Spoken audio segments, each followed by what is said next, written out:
Hello students. आज हम लोग पढ़ने वाले हैं child health nursing 6 semester congenital heart disease. Congenital heart disease में हम लोग पहले पढ़ेंगे एसाइनोटिक हार्ट डिसीज़ को। एसाइनोटिक का मतलब क्या होता है? Absence of cyanosis. साइनोसिस का मतलब होता है bluish discolouration of the body. अब हम लोग देखते हैं एसाइनोटिक हार्ट डिसीज़ में पहले इंट्रोडक्शन को। Acyanotic heart disease or congenital heart defect. Acyanotic heart disease क्या होता है? कंजेनाइटल हार्ट डिफेक्ट होता है in which blood shunt move from the left side of the heart right side due to abnormal opening और obstruction. जो blood का flow होता है वो क्या होगा? लेफ्ट साइड से राइट साइड में क्या होगा? फ्लो होगा एबनॉर्मल ओपनिंग या ऑब्स्ट्रक्शन के कारण। मैं एक बार आप लोगों को हार्ट का नॉर्मल डायग्राम दिखा के बता देती हूँ, फिर आप लोगों को अच्छे से क्लियर हो जाएगा। तो ये है हार्ट का डायग्राम, ठीक है। पहले मैं इसके सारे एनाटॉमी और पार्ट्स को क्लियर कर देती हूँ कि कौन कौन से पार्ट्स क्या क्या का वर्क करता है, ठीक है। ये है सुपीरियर वेना कावा और ये है inferior vena cava. Superior vena क्या करता है? अपर ऑफ द बॉडी से डीऑक्सीजनेटेड ब्लड को हार्ट पे लेके आता है, और इंफीरियर वेना कावा क्या करता है? लोअर ऑफ द बॉडी से डीऑक्सीजनेटेड ब्लड को हार्ट पे लेके आता है। तो सुपीरियर वेना कावा और इंफीरियर वेना कावा है वो कहलाता है, पहले राइट एट्रियम में रहता है। इसके 4 चैम्बर्स होते हैं। पहला है right atrium, right ventricle, left atrium और लेफ्ट वेंट्रिकल, ठीक है। इसमें वॉल्स होते हैं, इसमें 4 वॉल्स प्रेजेंट होते हैं। पहला है tricuspid wall, pulmonary wall, mitral valve और एरोटिक वॉल। मिट्रल वॉल को और दूसरे नाम से बोला जाता है बाइकास्पिड वॉल। ये कंपटीशन एग्जाम में पूछा जाता है, ठीक है, कि मिट्रल वॉल को और दूसरे नाम से और क्या बोला जाता है। तो आपने याद रखना कि उसको बाइकास्पिड वॉल भी बोलते हैं, ठीक है। तो ये सुपीरियर वेना कावा और इंफीरियर वेना कावा है वो डीऑक्सीजनेटेड ब्लड को पहले राइट एट्रियम में लेके आएगा। राइट एट्रियम के थ्रू ट्राइकास्पिड वाल के थ्रू क्या होगा? ये राइट वेंट्रिकल में जाएगा। राइट वेंट्रिकल में पल्मोनरी वॉल के थ्रू कहाँ जाएगा? पल्मोनरी आर्टरी में जाएगा, और वो क्या होगा? लंग्स में जाके प्यूरिफाई होगा। प्यूरिफिकेशन होने के बाद पल्मोनरी वेन के थ्रू कहाँ आएगा? लेफ्ट वेंट्रिकल में आएगा। लेफ्ट आर्ट्रियम में आएगा। लेफ्ट आर्ट्रियम में आने के बाद मिट्रल वॉल के थ्रू ये लेफ्ट वेंट्रिकल में आएगा। लेफ्ट वेंट्रिकल में आने के बाद एरोटिक वॉल के थ्रू अरोटा में जाएगा, अरोटा से ये होल बॉडी में सर्कुलेट हो जाएगा। तो इन्हीं चैम्बर या इन्हीं वॉल्स के बीच में किसी भी तरह की एबनॉर्मलिटीज या ऑब्स्ट्रक्शन होने के कारण जो हमारा ब्लड फ्लो है वो लेफ्ट साइड से राइट साइड में आ जाएगा, ठीक है। और ये लेफ्ट साइड के हार्ट से, और ये राइट साइड के हार्ट है और ये लेफ्ट साइड के हार्ट है। तो राइट साइड के हार्ट में जितने भी ब्लड है वो डीऑक्सीजनेटेड है और लेफ्ट साइड में ऑक्सीजनेटेड है। अगर ऑक्सीजनेटेड जाके मिलता है राइट साइड में तो साइनसिस प्रेजेंट होगा क्या? नहीं, वापस से वो फिल्टर होगा। लेकिन अगर यही ब्लड राइट साइड के ब्लड अगर लेफ्ट साइड में जाके मिलते तो साइनोसिस प्रेजेंट होने के चांस होते, बिकॉज ये डीऑक्सीजनेटेड है। तो ये सारे ब्लड्स भी क्या हो जाते हैं? डीऑक्सीजनेटेड हो जाते हैं। तो इसीलिए इसमें नहीं देखा जा रहा है साइनोसिस, ठीक है। आई होप कि आपको ये डायग्राम देख के क्लियर हो रहा होगा हार्ट का जितना भी एनाटॉमी है और कहाँ कहाँ एबनॉर्मल ओपनिंग्स होती है वो मैं आपको 1 बाय 1 बताती हूँ, ठीक है। तो यहाँ तक आपको समझ में आ गया था कि एबनॉर्मल ओपनिंग ऑब्स्ट्रक्शन के कारण है जो ब्लड फ्लो है वो left side to right side हो रहा था, ठीक है, जिसके कारण किसी भी तरह के cyanosis bluish discoloration of the skin नहीं मिल रहा था, है ना। तो अब हम लोग देखते हैं definition. Acyanotic congenital heart disease is a group of congenital heart malformation।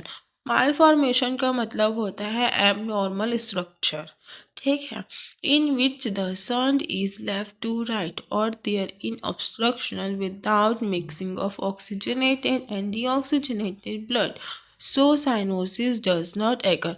जिसके कारण ऑक्सीजनेटेड है और डीऑक्सीजनेटेड हो रहा है। जो ऑक्सीजनेटेड ब्लड है वो डीऑक्सीजनेट हो रहा है, जबकि डीऑक्सीजनेट है वो ऑक्सीजनेट हो रहा है, ऐसा कुछ नहीं। मतलब कि एबनॉर्मल ओपनिंग के कारण जो ऑक्सीजनेट ब्लड है वो डीऑक्सीजनेट हो रहे हैं, वापस से फिर प्यूरिफिकेशन होके आ रहे हैं। इसी कारण से साइनोसिस प्रेजेंट नहीं है। अगर डीऑक्सीजनेटेड है वो ऑक्सीजनेटेड के साथ मिक्स हो जाता है तब साइनोसिस दिखता है। इसमें ऑक्सीजनेटेड ब्लड डीऑक्सीजनेट हो रहे हैं जिसके कारण नहीं दिख रहा है। ठीक है, ये क्या है अकॉर्डिंग टू रिम्पल शर्मा। फिर है acyanotic heart disease refer to congenital defect. ये कंजेनाइटल डिफेक्ट होता है जब बेबी फीटल स्टेज में होता है, उस टाइम में ये डिफेक्ट करता है। ठीक है, of the heart in which oxygenated blood continue to enter systemic circulation without significant right to left shunt therefore cyanosis in absence. ठीक है, जो ऑक्सीजनेटेड ब्लड है वो क्या हो रहा है, डीऑक्सीजनेट हो रहा है। हम लोग देखे ना, लेफ्ट टू क्या जा रहा था, राइट में जा रहा था, इसीलिए इसमें साइनोसिस प्रेजेंट नहीं है बोल रहा है अकॉर्डिंग टू स्मृति शर्मा। ठीक है, अब हम लोग ये देखते हैं इसके टाइप्स। इसके 2 टाइप्स होते हैं। फर्स्ट है संट लीजन और दूसरा है obstructive lesion without shunt.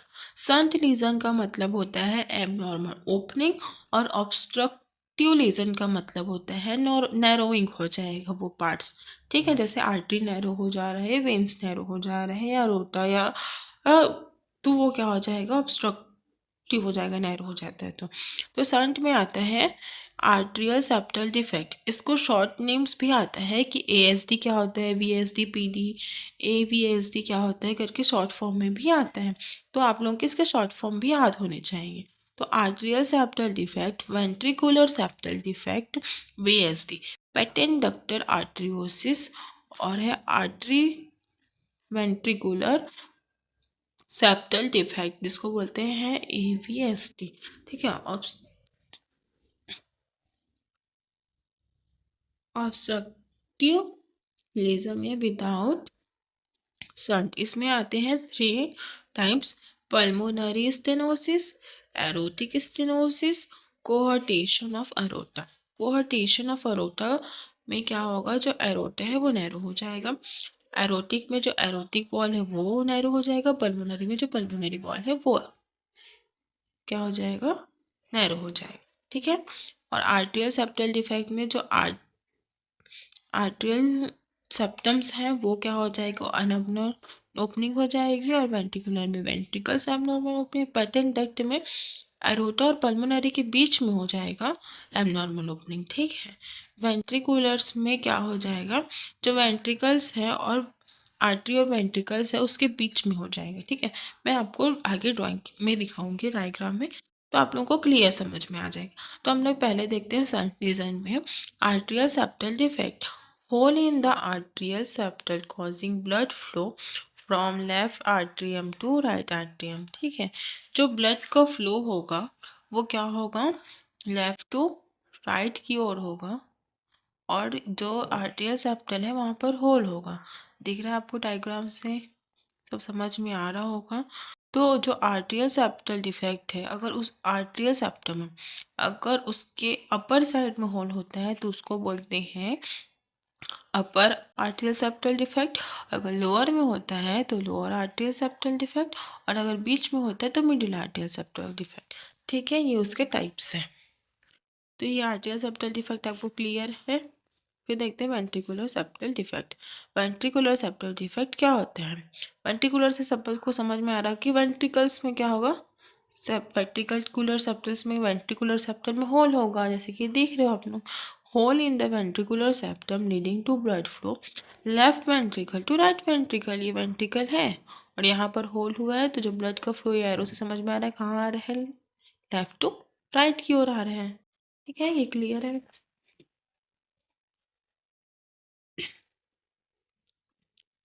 आर्ट्रियोवेंट्रिकुलर septal defect, atrioventricular, atrio मतलब आर्टरी, एट्रियम, और वेंट्रिकुलर मतलब वेंट्रिकुलर्स। तो defect in the atrioventricular septum leading to left to right sides. तो ये वेंट्रिकल्स है और ये आर्टरीज है, ये बीच ये वेंट्रिकल और आर्टरी, सॉरी ये आर्ट्रियम, ये वेंट्रिकुलर, ये आर्ट्रियम, ये वेंट्रिकुलर, और बीच में हो गया होल। तो आर्ट्रियम और वेंट्रिकुलर दोनों में होता है, उसको बोलते हैं आर्ट्रियोवेंट्रिकुलर सेप्टम डिफेक्ट। क्लियर है? Patent ductal आर्टियोसिस, persistence of ductus arteriosus after birth allowing blood from aorta and pulmonary artery. aorta और pulmonary आर्टरी के बीच में क्या हो जाएगा, होल हो जाएगा, उसको बोलते हैं पेटेंट डक्टल आर्टियोसिस। क्लियर है डायग्राम से? ऑब्स्ट्रक्शन, ऑब्स्ट्रक्शन का मतलब ही बताई थी मैं, narrowing of the arterial when. तो पल्मोनरी स्टेनोसिस में क्या हो रहा है, narrowing of pulmonary walls outflow track. तो ये पल्मोनरी वॉल है, यहाँ पर नैरो हो गया है, दिख रहे हैं, इसी को बोलते हैं पल्मोनरी स्टेनोसिस। एरोटिक स्टेनोसिस का मतलब है एरोटिक वॉल में क्या हो जाना, नैरो हो जाना। तो narrowing of the aortic wall leading to hypertrophy, मतलब कि इंक्रीज हो जाना। ठीक है, किसी ऑर्गन, हाइपरट्रॉफी का मतलब पता है ना, कि ऑर्गन क्या हो जाता है, इंक्रीज हो जाता है, वहाँ करने के जो मसल्स है, ऑर्गन से, टिश्यू से, वो क्या हो जाता है, इंक्रीज हो जाता है, उसको बोलते हैं हाइपरट्रॉफी। ठीक है, तो देख रहे हो एरोटिक वॉल है वो क्या हो गया है, नैरो हो गया है। ठीक, इसलिए बोलते हैं aortic stenosis. Coarctation of the aorta, मतलब जो एरोटा है वो क्या हो गया है, नैरो हो गया है। ठीक है, ये देख रहे हो, नैरो हो गया है aorta. Narrowing of the aorta usually near the duct arteriosus. Anatomy और फिजियोलॉजी, आई होप आप लोगों को हार्ट का क्लियर होगा। अगर नहीं है क्लियर तो आप लोग मुझे कमेंट करना, मैं आपके लिए एनाटॉमी फिजियोलॉजी और वीडियो डाल दूंगी हार्ट का। कॉजेज देखते हैं, मोस्टली कंजेनाइटल होता है। ठीक है, जो आर्टिकल एसाइरोटिक हार्ट डिसीज है वो क्या होता है, मोस्टली कंजेनाइटल होता है, ड्यू टू एबनॉर्मल डेवलपमेंट होता है हार्ट का स्ट्रक्चर। फीटल लाइफ में जो हार्ट का स्ट्रक्चर होता है वो एबनॉर्मल डेवलप होता है, जिसके कारण होता है कंजेनाइटल। जेनेटिक के कारण भी होता है, डाउन सिंड्रोम, टर्नर सिंड्रोम या मार्फन सिंड्रोम। डाउन सिंड्रोम को 21 ट्राइसोमी के नाम से भी जाना जाता है। अगर 21 ट्राइसोमी करके भी आता है तो डाउन सिंड्रोम ही है। ठीक है, मैटरनल फैक्टर में टॉर्च भी होता है, और रूबेला इन्फेक्शन के कारण होता है, डायबिटिक मेलाइटिस के कारण होता है, अल्कोहलिज्म के कारण होता है। ड्रग इनटेक, अगर मदर क्या करती है, किसी भी तरह का ड्रग इनटेक कर रही है, सब्सटेंस अब्यूज़ का यूज़ कर रही है, उसके कारण भी होता है। ड्रग इनटेक में लिथियम, थैलिडोमाइड, ये साइकोटिक ड्रग होते हैं। ठीक है, ड्यूरिंग प्रेगनेंसी के टाइम लेती है तो भी हो सकता है acyanotic heart disease. Fetal hypoxia या बर्थ एक्सपीजिया के कारण भी हो सकता है। इन्वायरमेंटल में रेडिएशन एक्सपोजर, जो मदर है वो ज़्यादातर रेडिएशन के एक्सपोजर में है तो, या मालन्यूट्रिशन के कारण भी होता है। साइन एंड सिम्टम हम लोग टाइप्स के अकॉर्डिंग देखेंगे, तो संट में डिप्सनिया हो सकता है, या रिकरेंट रेस्पिरेटरी इन्फेक्शंस भी हो सकते हैं। Failure to thrive in fetal, मतलब ग्रोथ फैटलिटी भी हो सकती है। फ्लैटरिंग, ठीक है, फ्लैटरिंग भी हो सकती है, ग्रोथ फैट। हार्ट मरमर, मतलब जो हार्ट का साउंड है वो मरमर साउंड आएगा। ठीक है, क्योंकि एबनॉर्मल ब्लड फ्लो हो रहा है तो। फटीग भी हो सकता है, पाल्पिटेशंस भी हो सकते हैं। ऑब्स्ट्रक्शन होगा तो क्या होगा, चेस्ट पेन होगा, डिजनेस होगा, हाइपरटेंशंस भी लीड कॉज कर सकते हैं। मरमर साउंड भी करेगा सिस्टोलिक प्रेशर में, या हाइपरस्ट्रोपी हो जाएगा वेंट्रिकल, राइट वेंट्रिकल। डायग्नोसिस में फर्स्टली हम हिस्ट्री टेकिंग या फिजिकल एग्जामिनेशन करेंगे। हिस्ट्री टेकिंग क्यों लेंगे, ताकि उसके पास्ट या प्रेजेंट में कुछ हुआ तो नहीं है मदर के साथ या बेबी के साथ, उसको करने के लिए। ठीक है, पास्ट में मदर कोई भी सब्सटेंस का यूज़ तो नहीं करती थी, किसी भी तरह का सेक्रेटरी ड्रग का यूज़ तो नहीं करती थी, या रेडिएशन के एक्सपोजर में तो नहीं आती थी। ये सब जानने के लिए हम हिस्ट्री टेकिंग करते हैं।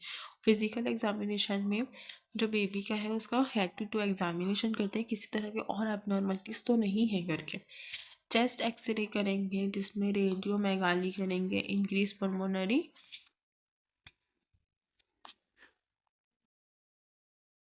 मार्किंग के लिए। ठीक है, ईसीजी करेंगे, इलेक्ट्रोसेफेलोग्राम, जिसमें चैम्बर को विजुअलाइज करेंगे ताकि चैम्बर्स के हाइपरस्ट्रॉपी तो नहीं है करके। ईको करेंगे, 2D ईको करेंगे, ईको कार्डियोग्राम करेंगे, ग्राफी करेंगे, जिसमें हमको हार्ट का स्ट्रक्चर विजुअलाइज होगा, उसमें ब्लड फ्लो दिखेगा, साउंड सुनाई देता है ना, हार्ट का साउंड सुनाई देगा, ब्लड फ्लो कैसे हो रहा है, वॉल्स को विजुअलाइज करते हैं, चैम्बर को विजुअलाइज करते हैं ईको से, ठीक है।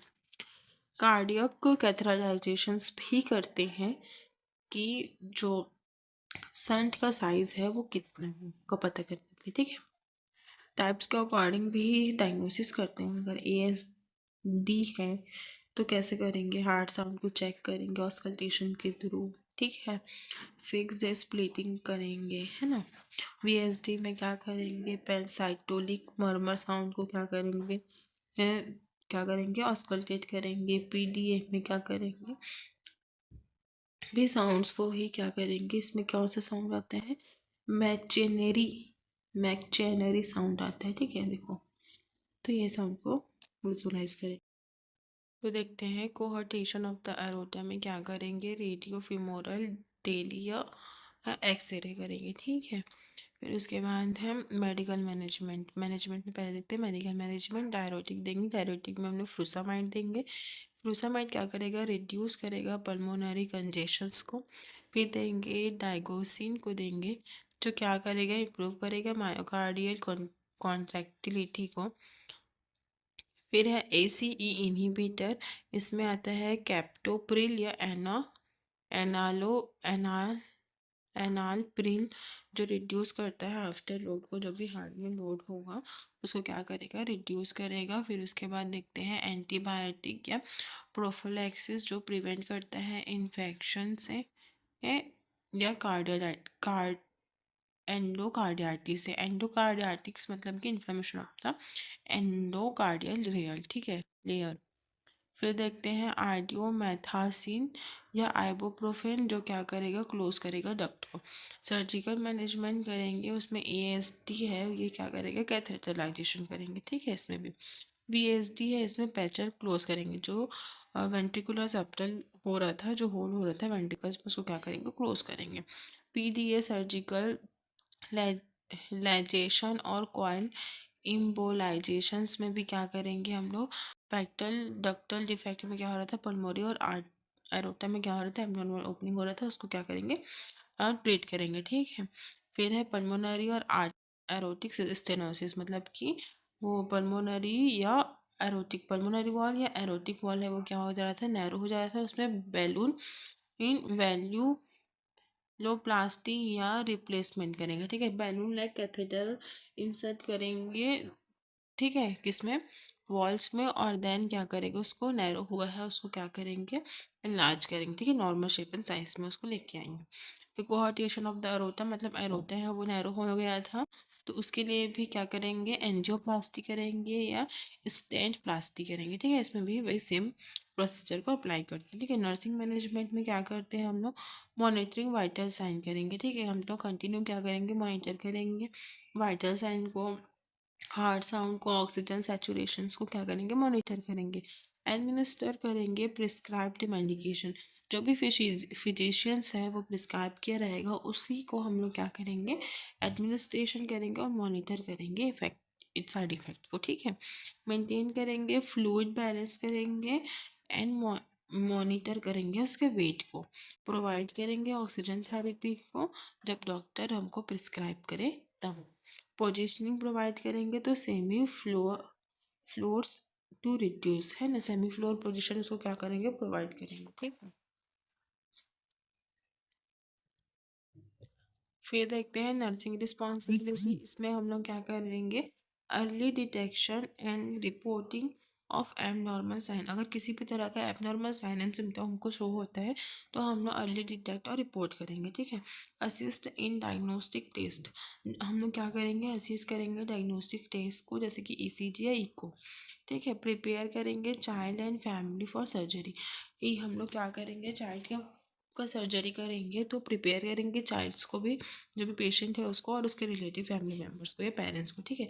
एजुकेट अबाउट मेडिकेशन, ठीक है, एजुकेट करेंगे जो भी हम मेडिकेशन प्रोवाइड कर रहे हैं चाइल्ड को उसके बारे में, ठीक है, उसके पेरेंट्स को। Prevent complication like heart failure and infection, हम लोग क्या करेंगे, प्रिवेंट करेंगे किसी भी तरह के कॉम्प्लिकेशन जैसे कि हार्ट फेलियर होने से, इन्फेक्शन से। पोस्ट ऑपरेटिव केयर करेंगे तो मॉनिटर करेंगे चेस्ट ड्रेनेज को, वुंड को, है ना, साइड वुंड साइड को, और इनटेक एंड आउटपुट को क्या करेंगे, मॉनिटर करेंगे। देन है health education, importance for of regular follow up, हम क्या बोलेंगे, रेगुलर फॉलोअप के लिए बोलेंगे पेशेंट के रिलेटिव्स को, क्योंकि बच्चा है।